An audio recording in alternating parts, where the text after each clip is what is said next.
60 feet of timber and sail, a crew small enough to fit in a modern living room, armed with a handful of guns that most naval captains would have laughed at. And yet, between the 1750s and the 1820s, this was the warship that pirates genuinely feared, not the towering frigate with its rows of cannon, not the massive ship of the line with 100 guns spread across 3 decks. The ship that actually caught them was the cutter, a single-masted vessel so small it barely qualified as a warship at all. But small was exactly the point, because pirates did not fight in open water if they could help it. They hid in shallow bays, narrow inlets, and river mouths where no frigate could follow. And the cutter was built to go exactly where those bigger ships could not. This is the story of the scrappiest warship in naval history, and how it shaped the fate of nations from the English Channel to the Caribbean. The cutter did not start as a military vessel. It started as a criminal one. In the early 1700s, English smugglers needed a boat that could outrun anything the Royal Navy threw at them. The Navy's smallest patrol ships at the time were sloops, built from heavy English oak with deep hulls designed for open ocean sailing. They were sturdy, reliable, and absolutely useless in a chase along the coastline. Smugglers knew this, so they designed something different. They borrowed a concept from the Dutch, a small shallow-drafted vessel called a bezaan-jacht. It used a single mast with a gaff rig and carried triangular sails that could be adjusted quickly. The smugglers refined this design into what became the cutter. They built the hulls from fir instead of oak, which was lighter and cheaper, but just as watertight.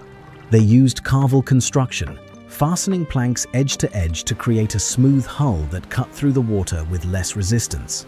The result was a vessel that could hit impressive speeds in light wind, sit in barely 6 feet of water, and turn on a coin in tight coastal channels.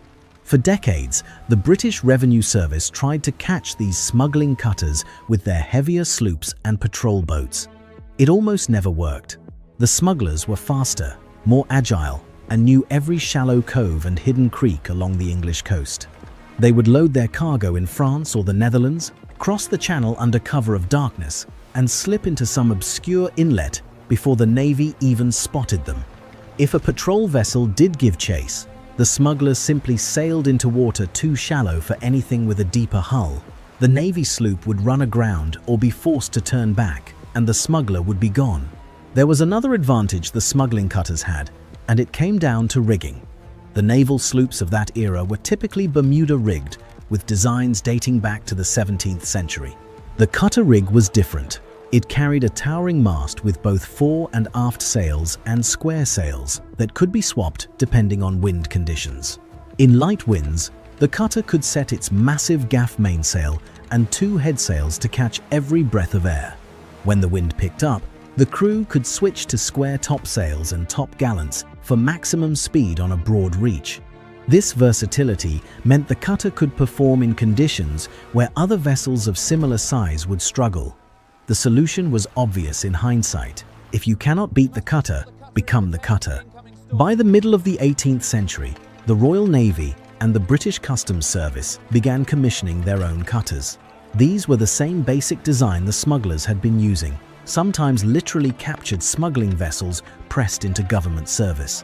The Navy added more guns, usually between 4 and 10 small cannon, plus swivel guns mounted on the rails. They packed crews of 50 to 70 men into a vessel barely 60 feet long. That is roughly the length of a modern bowling lane. Cramped does not begin to describe it. But the armed cutter could do something no other warship in the fleet could do. It could chase a smuggler into a tidal creek.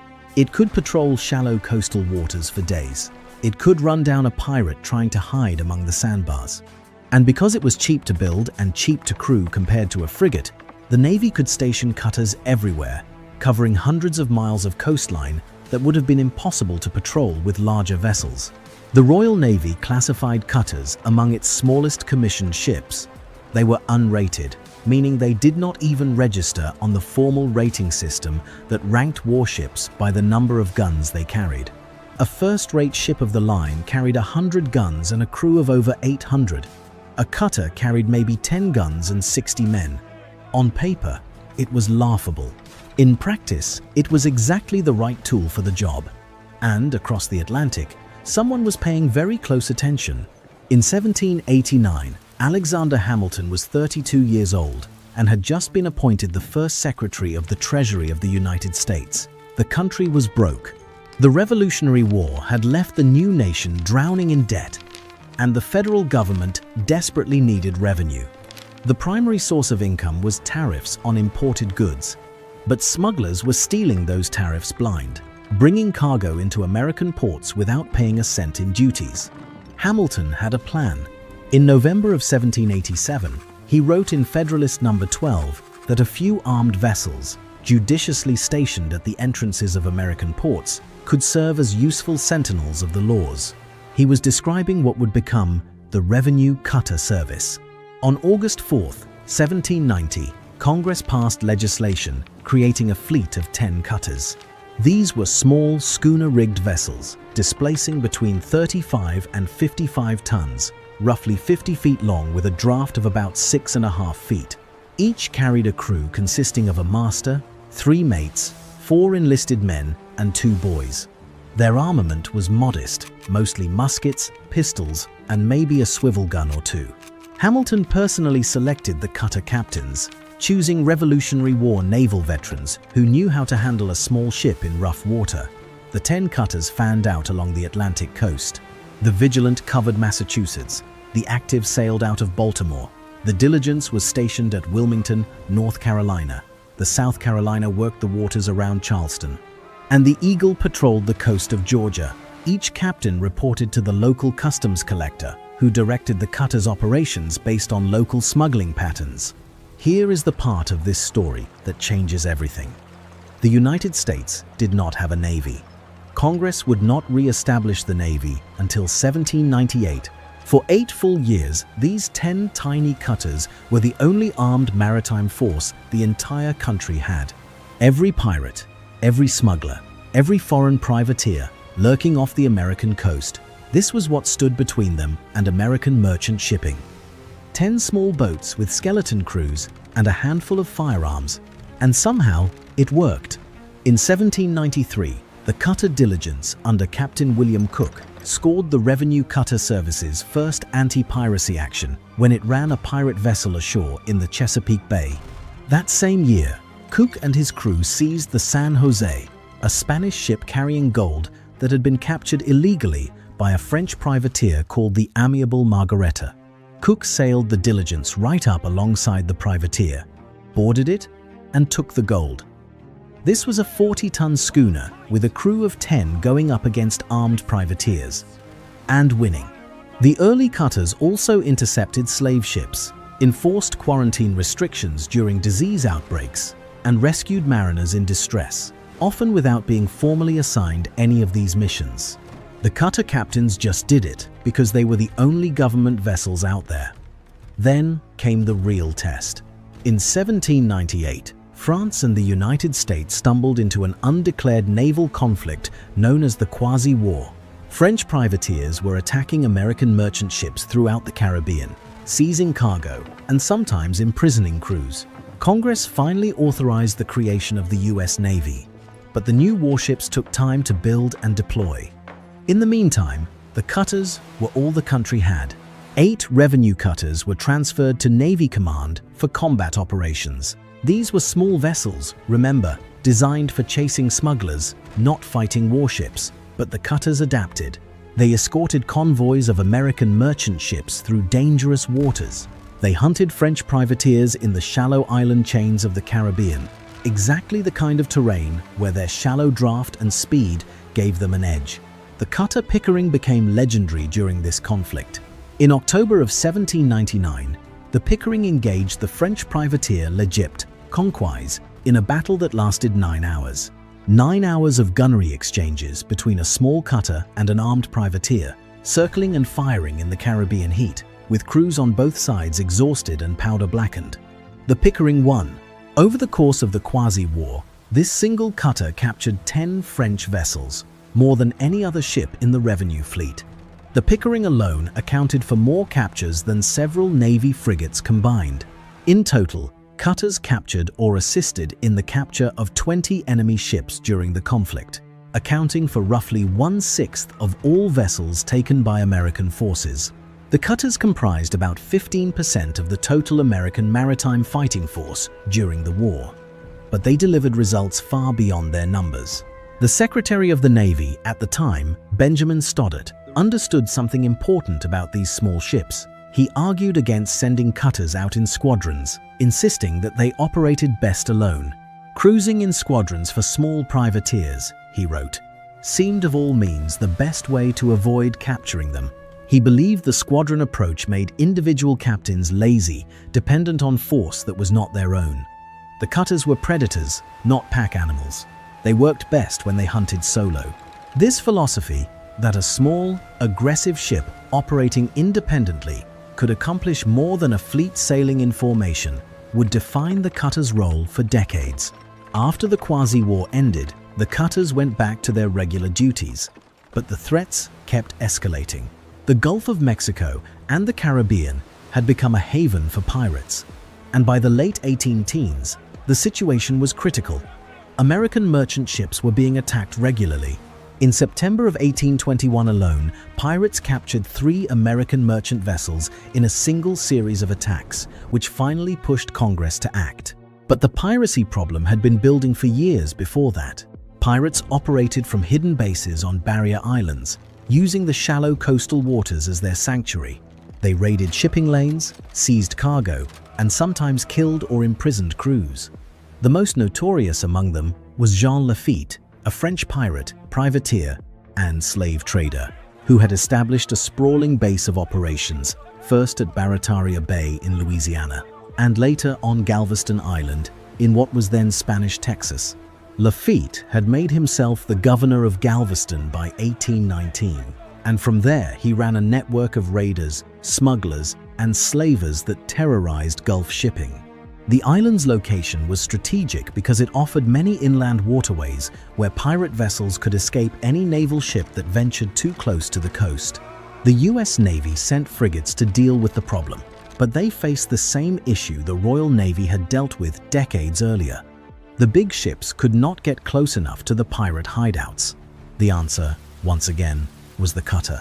In April of 1819, the Treasury Department authorized the construction of 2 new cutters specifically for anti-piracy duty in the Gulf. The Alabama and the Louisiana were built at the Christiansburg Shipyard in New York City, designed by naval constructor William Doughty. They were 51-ton topsail schooners, about 57 feet long, with a 17-foot beam. Each carried a single pivot gun, ranging from 9 to 18 pounders. They cost $4,500 apiece to build. For context, a frigate cost roughly $300,000. You could build more than 60 cutters for the price of 1 frigate. The Alabama was assigned to Mobile. The Louisiana was stationed at New Orleans.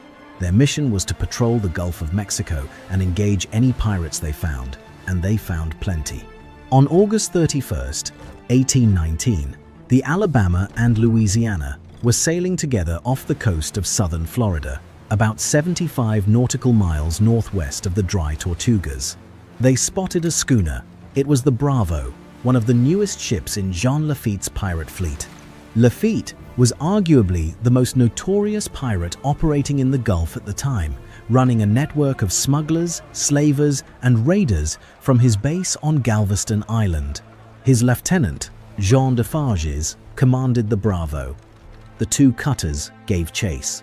When they closed within range, the Bravo opened fire first, hitting the Louisiana with a volley of musket fire that wounded the first officer and 3 crewmen.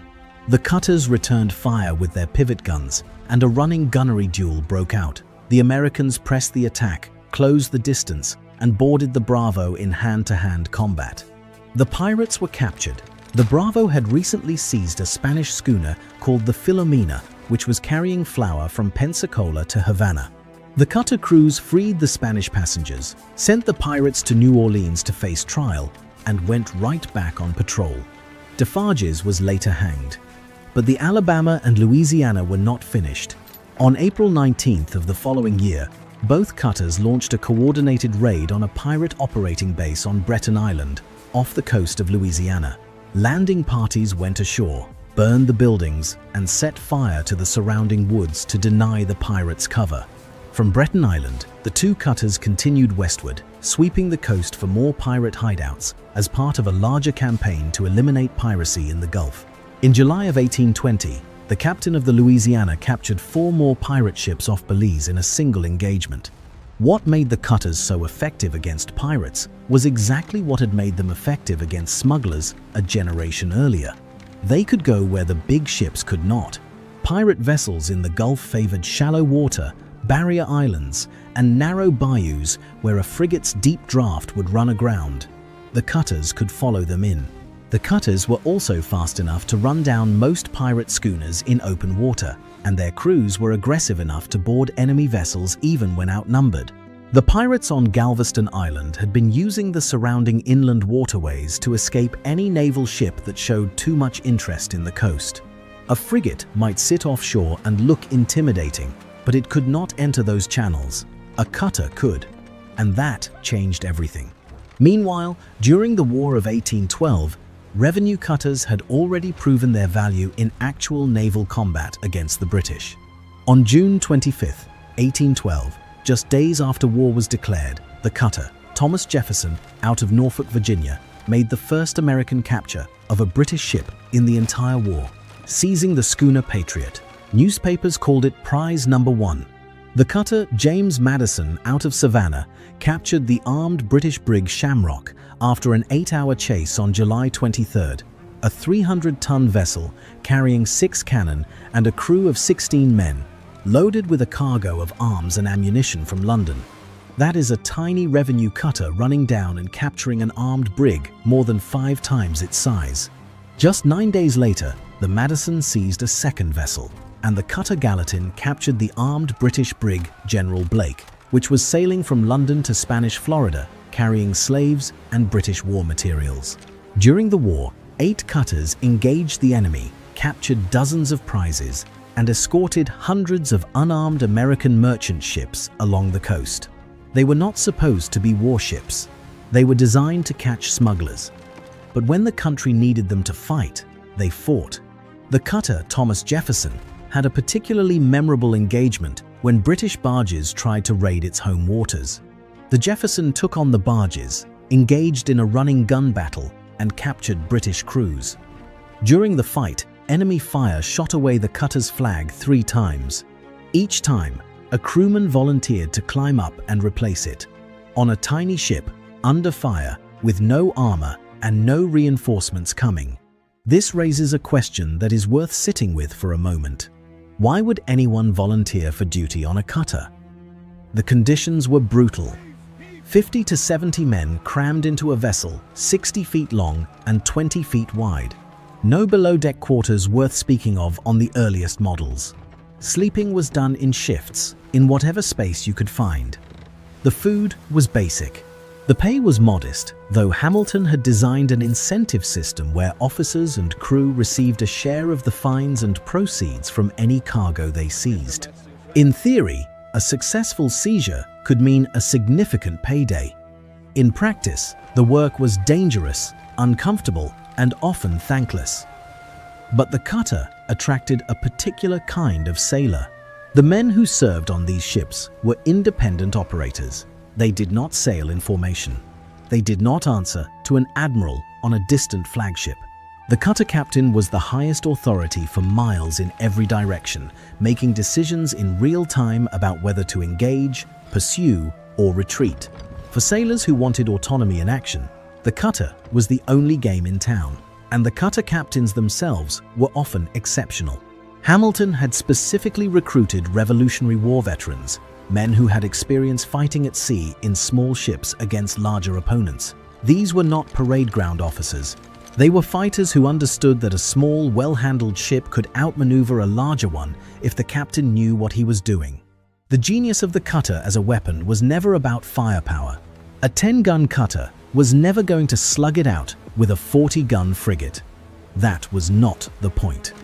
The cutter succeeded because it matched the threat. Pirates and smugglers operated in small, fast ships.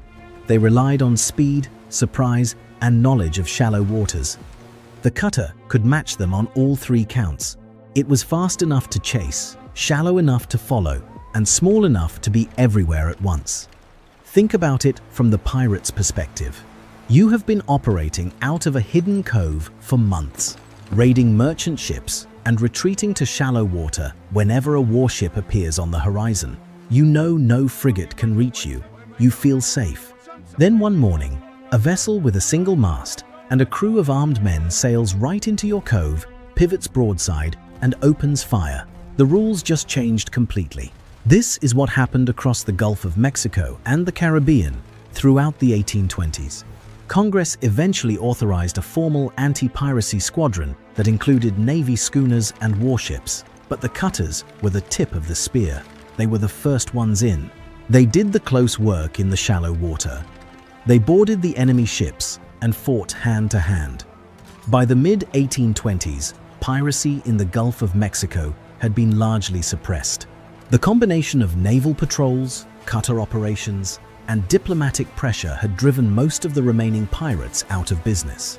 Jean Lafitte himself had been forced to burn his own settlement on Galveston Island and flee into the Caribbean, where he died around 1823. The cutter did not win this fight alone, but it did something no other warship could do. It went where the pirates actually were. And this is the pattern that repeats throughout the cutter's history.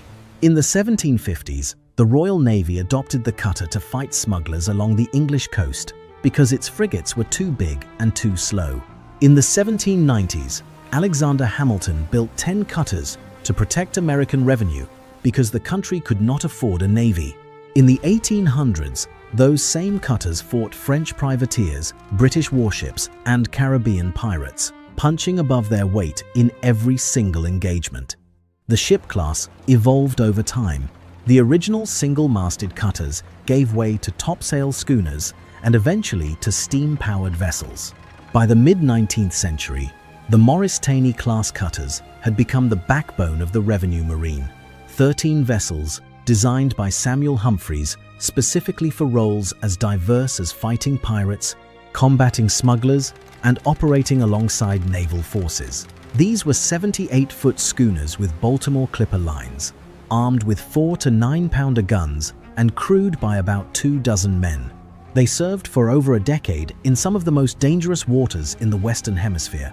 The revenue cutter service merged with the life-saving service in 1915 to become the United States Coast Guard, but the core idea never changed. Build a small, fast, versatile ship. Crew it with capable people who can operate independently. Send it where the big ships cannot go. The modern Coast Guard still calls every vessel in its fleet, 65 feet and longer, a cutter. The name has survived across more than 2 centuries and across every generation of ship design, from wooden sloops to steel-hulled patrol boats to the 350-foot national security cutters operating today. The word cutter now means something broader than it once did, but the philosophy behind it remains exactly what it was in 1790. When 10 small boats sailed out to protect a coastline that stretched from New England to Georgia. The frigate gets the glory. It always has. The big warships with their dramatic broadside battles make for better paintings and better Hollywood movies. But the cutter did the work that frigates could not. It chased the smugglers through the shallows. It ran down the pirates in their hiding places. It boarded enemy vessels with crews so small that every man had to fight. And it did all of this for a fraction of the cost, with a fraction of the crew, in waters that no captain of a larger ship would dare to enter. The cutter was never the most impressive warship on the ocean. It was just the most useful one. While admirals and historians celebrated the great ships of the line and the famous frigates, the cutter quietly did the work that kept coastlines safe, trade routes open, and pirates looking over their shoulders. It is the warship that history forgot to celebrate, but every smuggler, pirate, and privateer who ever saw one bearing down on them in shallow water knew exactly what it was. If you found this story interesting, hit subscribe and drop a like so more people can find it. And let us know in the comments which overlooked warship you think deserves its own video.